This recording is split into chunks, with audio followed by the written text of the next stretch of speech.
दोस्तों नमस्कार। प्रकाश रिंदी YouTube channel पर एक बार आपका फिर से स्वागत है। दोस्तों इस वीडियो में मुख्यमंत्री भजनलाल शर्मा की जो भी नई घोषणाएं की गई हैं उनके बारे में जानकारी लेने वाली है। दोस्तों फ्री राशन को लेकर के बड़ी खुशखबरी आ चुकी है। राजस्थान में खाद्य सुरक्षा योजना में 13 लाख परिवार जुड़ेंगे, जिनके लिए जल्द ही पोर्टल शुरू होने वाला है। दोस्तों कुछ परिवारों के लिए खाद्य सुरक्षा का जो पोर्टल है वो खोल दिया गया है, लेकिन जो अन्य परिवार हैं उनके लिए भी इस दिन खाद्य सुरक्षा पोर्टल शुरू हो जाएगा और जिनको फ्री राशन नहीं मिलता है उनको भी खाद्य सुरक्षा योजना में जोड़ करके उनको भी फ्री राशन दिया जाएगा। दोस्तों कब ये पोर्टल ओपन होने वाला है और 13 लाख जो परिवार जुड़ेंगे वो कौन से परिवार इस योजना में जुड़ेंगे उसकी पूरी जानकारी आपको वीडियो में मिलने वाली है, इसलिए दोस्तों आप वीडियो को एंड तक जरूर देखें। फ्री बिजली नई योजना शुरू कर दी गई है। दोस्तों फ्री बिजली योजना को लेकर के भी बड़ी अपडेट आ चुकी है और किसानों के लिए खरीफ फसल जो मुआवजा है वो मिलने वाला है। दोस्तों किसको मिलेगा और किसको नहीं मिलेगा उसकी जानकारी आपको वीडियो में मिलने वाली है। पीएम विश्वकर्मा योजना है जिससे जुड़े हुए जो 18 प्रकार के कामगार हैं उनको लोन पर 2% की छूट दे दी गई है। यानी कि दोस्तों जो पीएम विश्वकर्मा योजना के माध्यम से लोन लिया जाता है उस लोन के ब्याज पर 2% सरकार की ओर से माफ कर दिया गया है। पालनार की जो किस्त है वो भी यहाँ पर जारी की गई है। दोस्तों यदि पालनार किस्त आपको नहीं मिली है, बकाया चल रही है, तो इसको लेकर के भी बड़ी अपडेट आई है, वो भी आप इस वीडियो में अवश्य जान लीजिए। दोस्तों जो भी योजनाएं हैं, जो भी घोषणाएं हैं, उनकी पूरी जानकारी आपको इस वीडियो में मिलने वाली है, इसलिए आप वीडियो को एंड तक जरूर देखें और अन्य लोगों तक आप वीडियो को सेंड करें ताकि सभी लोगों को इन योजनाओं और घोषणाओं के बारे में जानकारी हो सके। दोस्तों बिना किसी देरी के इन सभी योजनाओं के बारे में हम जानकारी लेते हैं। उससे पहले यदि आप प्रकाश सरिंदी यूट्यूब चैनल पर नए हैं तो आप चैनल को सब्सक्राइब अवश्य कर लें, बेल आइकन प्रेस कर ऑल पर क्लिक अवश्य कर लें, क्योंकि इसी प्रकार की जानकारी आपको सबसे पहले इसी यूट्यूब चैनल पर दी जाती है। दोस्तों जो भी नई योजना जारी होती है, लॉन्च होती है, या पुरानी योजना में किसी प्रकार का कोई विस्तार किया जाता है, उसकी जानकारी आपको सबसे पहले इसी यूट्यूब चैनल पर मिलती है। दोस्तों सबसे पहले हम फ्री राशन को लेकर के जानकारी लेते हैं। यदि आपके पास राशन कार्ड है और आपका राशन कार्ड खाद्य सुरक्षा योजना से नहीं जुड़ा हुआ है, आपको फ्री राशन नहीं मिलता है, तो दोस्तों बड़ी खबर निकल करके आ चुकी है जो आप देख सकते हैं। खाद्य सुरक्षा योजना 2.5 साल से नहीं जुड़े हैं नाम, प्रदेश के 13 लाख परिवार इस कतार में है।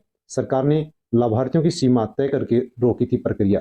तो दोस्तों खाद्य सुरक्षा योजना के लिए राजस्थान में 13 लाख परिवार ऐसे हैं जो पात्र हैं और उनका नाम खाद्य सुरक्षा योजना में जुड़ना चाहिए और उनको फ्री राशन मिलना चाहिए। क्या खबर है वो आप जान लीजिए। गरीबों को सस्ता अनाज देने के लिए 11 साल पहले शुरू हुई खाद्य सुरक्षा योजना में पिछले 2.5 साल से नए नाम नहीं जुड़ पा रहे हैं, जबकि प्रदेश में 13 लाख परिवार योजना का लाभ लेने के लिए कतार में है। सरकार ने लाभार्थी की सीमा तय करके इस प्रक्रिया को रोक दिया गया था। ऐसे में सवाल यह कि लाखों लोग 11 साल से बेजा लाभ ले रहे हैं और उन्हें अब तक बाहर नहीं किया गया है। लाभार्थियों की संख्या वर्ष 2011 की जनगणना के अनुसार तय की गई थी, जबकि 2024 तक नए नाम लाभार्थी जुड़ना स्वाभाविक था, लेकिन फिर भी नए नाम खाद्य सुरक्षा योजना के अंदर नहीं जोड़े गए हैं। यहाँ पर बताया गया कि 2011 की जनगणना के अनुसार लाभार्थियों का चयन किया गया था, उसमें सीलिंग 4.44 करोड़ है।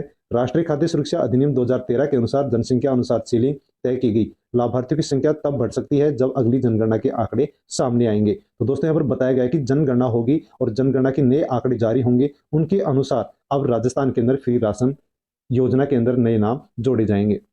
इसके अलावा यहाँ पर बताया गया कि नाम हटाए जाने की प्रक्रिया कई बार राजस्थान के अंदर चल चुकी है, यानी कि अपात्र लोगों के नाम हटेंगे और पात्र लोगों के नाम जुड़ेंगे। इसके लिए 5 नवंबर 2015 में प्रक्रिया चली थी और 29 सितंबर 2017, 11 अप्रैल 2022 के अंदर आदेश निकले और अपात्र लोगों के नाम यहाँ पर हटाए जाने की बात कही गई थी, या पर नाम हटने की यहाँ पर प्रक्रिया हुई थी। अब आगे क्या होगा, तो ई केवाईसी से खुलेगा रास्ता। सुप्रीम कोर्ट के निर्देश के अनुसार चयनित लाभार्थियों की ई केवाईसी हो रही है। ऐसे में और भी अपात्र लोग सामने आएंगे जो वर्षों से सस्ता फ्री राशन यहाँ पर ले पा रहे हैं। दोस्तों यहाँ पर अपात्र किसको माना गया, किसका नाम हटेगा, तो यहाँ पर आप देख सकते हैं कि 4 व्हीलर वाहन मालिक है उनका नाम हटेगा। आयकर दाताओं का यहाँ पर डाटा ले लिया गया है, उनका भी नाम हटेगा। और जिला जिसका खाद्य सुरक्षा योजना में चयनित लाभार्थियों के डेटा से मिलान कर अपात्र नाम है उनको हटाया जाएगा। यानी कि दोस्तों जिसके पास 4 व्हीलर वाहन है, टैक्स भरता है या फिर सरकारी नौकरी में है, तो इन 3 प्रकार के परिवारों का नाम हटाया जाएगा क्योंकि इनको अपात्र माना गया है। जैसे इनका नाम हटेगा वैसे राजस्थान में जो 13 लाख पात्र परिवार हैं उनके नाम जोड़े जाएंगे और उनको फ्री राशन दिया जाएगा। इसके अलावा दोस्तों राजस्थान में सरकार के द्वारा खाद्य एवं नागरिक आपूर्ति विभाग के द्वारा खाद्य सुरक्षा योजना का पोर्टल शुरू होने की भी यहाँ पर नोटिस जारी किया गया है। ई श्रम पोर्टल पर पंजीकृत श्रमिकों को राष्ट्रीय खाद्य सुरक्षा योजना के अंतर्गत चयन कर राशन कार्ड बनाए जाने के संबंध में ये लेटर जारी किया गया है। यानी कि दोस्तों जिसके पास भी ई श्रम कार्ड है उन सभी ई श्रम कार्ड धारकों के राशन कार्ड बनेंगे। यदि उनका राशन कार्ड नहीं बना हुआ है तो उनके राशन कार्ड बनेंगे और उनके राशन कार्ड जारी होंगे, उसके बाद में उनका राष्ट्रीय खाद्य सुरक्षा योजना के अंदर उनका नाम जोड़ा जाएगा। तो दोस्तों यदि आपके पास श्रमिक कार्ड है, आप श्रमिक हैं, मजदूर हैं और श्रमिक कार्ड आपके पास है, तो दोस्तों आप आवश्यक रूप से राशन कार्ड बनवा लें। और यदि आपके पास राशन कार्ड है और फ्री राशन नहीं मिल रहा है तो दोस्तों अब आपको जल्द ही खाद्य सुरक्षा योजना में जोड़ा जाएगा और आपको फ्री राशन दिया जाएगा। इसके लिए राष्ट्रीय खाद्य सुरक्षा योजना का ऑनलाइन जो पोर्टल है वो खोला जा रहा है। यानी कि दोस्तों जो भी मजदूर हैं, श्रमिक कार्ड बना हुआ है और उनको फ्री राशन नहीं मिलता है, तो दोस्तों खाद्य सुरक्षा योजना का जो पोर्टल है वो जल्द ही खोला जाएगा और सभी श्रमिकों का जिनका श्रमिक कार्ड बना हुआ है उनको खाद्य सुरक्षा योजना से जोड़ा जाएगा और उनको फ्री राशन दिया जाएगा। यहाँ पर स्पष्ट रूप से लिखा हुआ कि ऑनलाइन पोर्टल पर प्राप्त ई श्रमिक कार्ड पर पंजीकृत श्रमिकों द्वारा राष्ट्रीय खाद्य सुरक्षा योजना में समावेश हेतु किए गए आवेदनों का जिलेवार विवरण संलग्न कर ये लेख लिखा गया है और इसमें स्पष्ट रूप से लिखा हुआ है कि 2 दिवस में यानी कि बहुत ही जल्द इनका नाम खाद्य सुरक्षा योजना से जोड़ा जाएगा और इनको फ्री राशन दिया जाएगा। दोस्तों यदि आप श्रमिक हैं, मजदूर हैं, आपके पास राशन कार्ड भी है और आपके पास ई श्रम कार्ड भी है, तो दोस्तों आप अपने राशन कार्ड को ई श्रम कार्ड से लिंक अवश्य करवा लें। यदि आप अपने राशन कार्ड को ई श्रम कार्ड से लिंक करवाते हैं, आपको फ्री राशन नहीं मिलता है तो आपको फ्री राशन मिलना शुरू हो जाएगा। और यदि आपको फ्री राशन मिलता है और आप अपने राशन कार्ड को श्रमिक कार्ड से यदि आप लिंक करवाते हैं तो दोस्तों अन्य और भी बहुत सी ऐसी योजनाएं हैं जिनका लाभ आपको मिलना शुरू हो जाएगा। सरकार श्रमिक कार्ड धारक को अनेक प्रकार से अनेक योजनाओं के माध्यम से अनेक प्रकार की सहायता भी पहुंचाती है। इसलिए आप ई श्रम पोर्टल पर जाकर के दोस्तों अवश्य अपने श्रमिक कार्ड को अपने राशन कार्ड से जुड़वा लें ताकि आपको अनेक योजनाओं का लाभ मिल सके और फ्री राशन नहीं मिलता है तो आपको फ्री राशन भी मिल सके। खाद्य सुरक्षा योजना को लेकर के राजस्थान में एक और बड़ी खबर निकल करके आ रही है। राशन कार्ड में मृत लोगों के नाम पर क्रॉस लगाकर डीलर हड़प रहे हैं राशन। दिवंगतों का भी राशन उठा रहे हैं डीलर। भास्कर रिपोर्ट निखंगाला 800 कार्ड में रिकॉर्ड। तो दोस्तों राजस्थान के अंदर खाद्य सुरक्षा योजना है, जिनके पास भी राशन कार्ड बना हुआ है जिनको फ्री राशन मिलता है और उनके परिवार में यदि कोई भी व्यक्ति मृत हो गया है तो दोस्तों राशन कार्ड के अंदर मृत लोगों के नाम पर राशन डीलर क्रॉस लगा रहे हैं और क्रॉस लगा करके उनका जो राशन है वो डीलर हड़प रहे हैं, अर्थात डीलर ही उनका फ्री राशन उठा रहे हैं। तो इस प्रकार से दोस्तों जो अपात्र लोग हैं जिनका नाम हट चुका है, जो मृत हो चुके हैं, घोषित हो चुके हैं, दोस्तों उनका भी राशन डीलरों के द्वारा उठाया जा रहा है। इस प्रकार से राजस्थान के अंदर जो डीलर हैं, जो राशन डीलर हैं, उनके द्वारा ये घपला किया जा रहा है और फ्री राशन उठाया जा रहा है। तो दोस्तों इस प्रकार से यदि ये गलत तरीके से जो फ्री राशन लिया जा रहा है ये यदि बंद होता है, साथ में जो अपात्र परिवार है उनका भी यदि राशन बंद होता है, उनको राशन नहीं दिया जाए, तो दोस्तों राजस्थान के अंदर जो भी पात्र परिवार हैं उनके नाम जुड़ सकेंगे। और साथ ही यहाँ पर जो 5 किलो प्रति किलो के हिसाब से, प्रति व्यक्ति के हिसाब से राशन मिलता है, इसके अंदर भी आसानी से बढ़ोतरी हो सकती है ताकि सभी को आसानी से जीवन यापन करने में सुविधा हो सके। दोस्तों यदि आप राजस्थान के किसान हैं तो किसानों के लिए एक मुआवजा के बारे में बड़ी खबर यहाँ पर निकल करके आ चुकी है। प्रदेश में 13 लाख हेक्टेयर से ज्यादा फसल खराबा हुआ, सर्वाधिक अजमेर में नुकसान।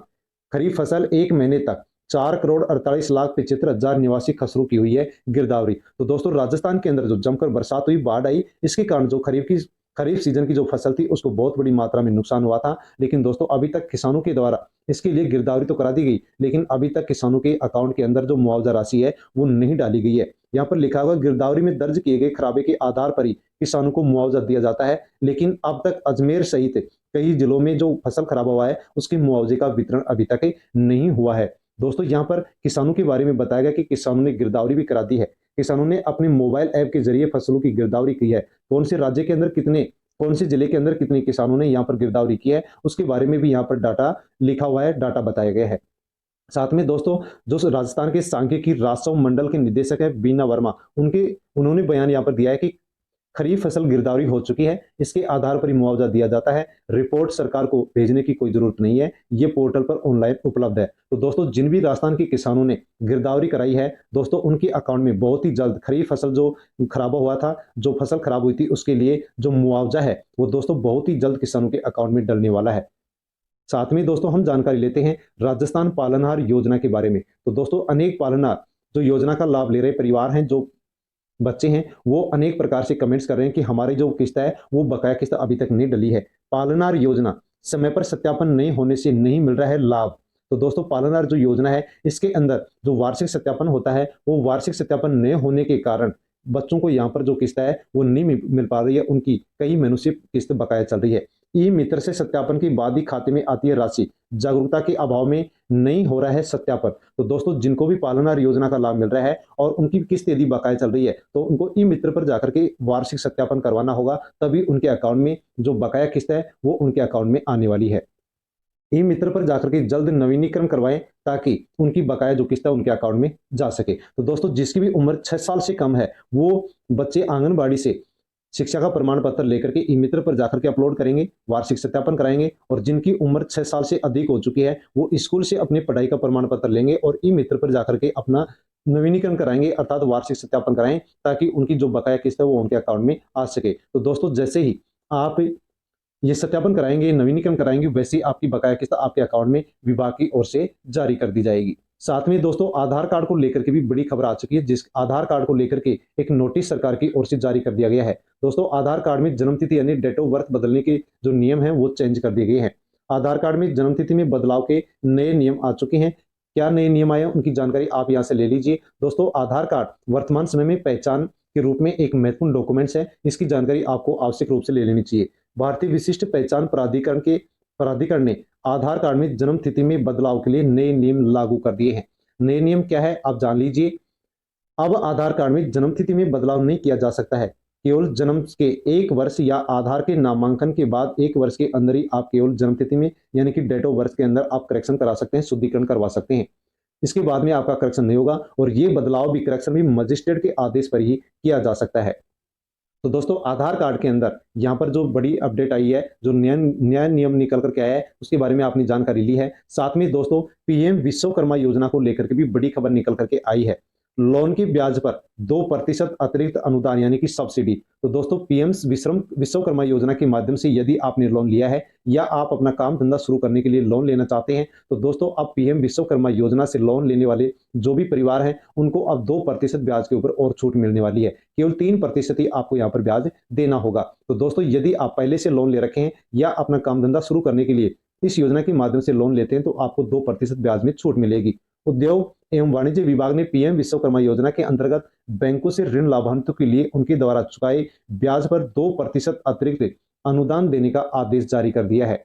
अब लाभार्थियों को महज 3% की ब्याज दर पर ही ऋण मिल सकेगा। उद्योग मंत्री राज्यवर्धन सिंह राठौड़ ने बताया है कि पीएम विश्वकर्मा योजना में ऋण प्राप्त लाभार्थियों के लिए ये घोषणा की गई है। योजना में भारत सरकार के द्वारा 18 प्रकार के कामों से जुड़े परिवारों के लिए यहाँ पर ये योजना चलाई जा रही है। जैसे कि दोस्तों, आप कारपेंटर का काम करते हैं, बोट मेकर, शस्त्रसाज, लोहार, hammer and tool kit maker हैं, लॉक स्मिथ हैं, मूर्तिकार, सुनार, कुमार, और आप चर्मकार हैं, या फुटवियर आर्टिजन्स, राजमिस्त्री हैं, टोकरी, चटाई, झाड़ू निर्माता हैं, गुड़िया खिलौना निर्माता है, नाई का काम करते हैं, या फिर मालाकार, धोबी, दर्जी, फिशिंग नेट मेकर संबंधित जो 18 ट्रेड हैं, 18 कामों से जुड़े जो दस्तकार हैं, उनको इस योजना का लाभ दिया जा रहा है। तो दोस्तों, यदि आप लोन लेना चाहते हैं, तो केवल आपको 3% ही लोन की राशि पर ब्याज देना होगा। बहुत ही सस्ता लोन आप इस योजना के माध्यम से ले सकते हैं। साथ में दोस्तों, बिजली को लेकर के भी बड़ी अपडेट आई है, जो आप यहाँ पर जान सकते हैं। कटे बिजली कनेक्शन की पूरी बकाया राशि देने पर ब्याज और पेनल्टी माफ। तो दोस्तों, बिजली को लेकर के नई स्कीम योजना शुरू कर दी गई है। ऊर्जा विभाग ने 2023 तक बकाया की अमनेस्टी स्कीम निकाली है। दोस्तों, बिजली को लेकर के अमनेस्टी एक नई योजना शुरू की गई है, जिसमें बताया गया है कि 2023 तक यदि आपका बिजली का बिल बकाया चल रहा था और बकाया बिजली का बिल की राशि आप जमा करवाते हैं, तो आपको ब्याज भी नहीं देना होगा और आपको पेनल्टी भी नहीं देनी होगी सरकार की ओर से। इस अमनेस्टी स्कीम के माध्यम से आपके जो बिल की राशि है उसके ऊपर ब्याज और पेनल्टी को सरकार ने माफ कर दिया है। तो आप पूरी खबर जान सकते हैं। ऊर्जा विभाग की ओर से बकाया जमा राशि पर अमनेस्टी योजना शुरू की है। इस योजना के तहत उपभोक्ता 31 दिसंबर 2023 तक कटे कनेक्शन की बकाया राशि एक साथ 31 दिसंबर 2023 तक बिना ब्याज और पेनल्टी की जमा करा सकता है। यह योजना सभी श्रेणी के उपभोक्ताओं के लिए लागू की गई है। उपभोक्ता बकाया राशि एक मुश्त जमा करा करके ब्याज और पेनल्टी में छूट का लाभ उठा सकते हैं। तो दोस्तों, यदि आपका भी बिजली का बिल पहले बकाया चल रहा था, तो आप एक साथ ही बिजली का बिल जमा करा सकते हैं, ताकि आपको किसी भी प्रकार से कोई भी पेनल्टी और कोई भी ब्याज ना देने पड़े। इस एमनेस्टी योजना को जयपुर, जोधपुर, अजमेर की जो तीनों विद्युत वितरण निगम है, उनके उपभोक्ताओं के लिए इस योजना को शुरू कर दिया गया है। और दोस्तों, यदि आप ये बकाया राशि जमा कराते हैं, तो जो बिजली का कनेक्शन है उसको भी आप जुड़वा सकते हैं। इसके तहत ही कृषि श्रेणी के उपभोक्ताओं के कटे हुए जो कनेक्शन है वो भी कृषि नीति के आधार पर उनको भी अब दोबारा से कनेक्शन दिया जाएगा, उनको भी दोबारा से दिया जाएगा। तो दोस्तों पिछले जो 3 सालों के अंदर आपका बिजली का जो बिल बकाया है उसको यदि आप एक साथ जमा करवाते हैं तो दोस्तों आपको किसी प्रकार से पेनल्टी और ब्याज नहीं देना होगा। पढ़ने वाले छात्र छात्राओं के लिए भी एक बड़ी खबर निकल करके आ चुकी है। अपार कार्ड यानी पढ़ने वाले बच्चों का अपार कार्ड बनेगा। कक्षा 1 से 12वीं तक के विद्यार्थियों की बनेगी यूनिक आईडी। ड्रॉप आउट रोकने के लिए इसके माध्यम से मदद मिलेगी और छात्रों की पहचान में ये सशक्त अपनी भूमिका निभाएगा। तो दोस्तों सरकारी स्कूलों के अंदर जो पढ़ने वाली बालिक बालिकाएं हैं उनका अपार कार्ड बनेगा। 12वीं क्लास तक के जो बच्चे हैं उनका अपार कार्ड बनेगा और इस अपार कार्ड से बच्चों का जो आधार कार्ड है वो भी इसके माध्यम से अपडेट होने वाला है। अपार कार्ड बनेगा तो इसके क्या फायदे होंगे? अपार आईडी एक यूनिक पहचान जो पूरे देश के छात्रों के लिए एक देश एक छात्र छात्रा के रूप में काम करेगी। ये स्कूलों के बीच छात्रों की ट्रांसफर प्रक्रिया को भी आसान बना सकेगी। इसके साथ ही अपार आईडी के जरिए छात्रों की पहचान और सशक्त हो सकेगी। अपार आईडी न सिर्फ जिंदगी भर काम आएगी बल्कि शिक्षा संसाधनों तक पहुंच को भी आसान बनाएगी। तो दोस्तों जो भी पढ़ने वाले बच्चे हैं उनका अपार कार्ड सरकार की ओर से बनाया जाएगा जिससे आधार कार्ड को भी अपडेट किया जाएगा यानी कि इससे जोड़ा जाएगा। डिजिटल लॉकर में रहेगी तमाम सूचनाएं। तो जो अपार आईडी बनेगी कार्ड बनेगा इसके अंदर बच्चों की जो भी किसी भी प्रकार की सूचनाएं हैं वो इसके अंदर दर्ज की जाएंगी ताकि किसी भी प्रकार से बच्चे को कोई भी परेशानी ना हो और शिक्षा विभाग को भी किसी प्रकार से कोई भी परेशानी ना हो। तो दोस्तों ये सब योजनाएं थी जिनके बारे में हमने जानकारी ली है। वीडियो आपको कैसा लगा? वीडियो अच्छा लगा हो तो वीडियो को लाइक अवश्य करें, अन्य लोगों तक वीडियो को आप सेंड करें और चैनल पर नए हैं तो चैनल को सब्सक्राइब कर ले। धन्यवाद।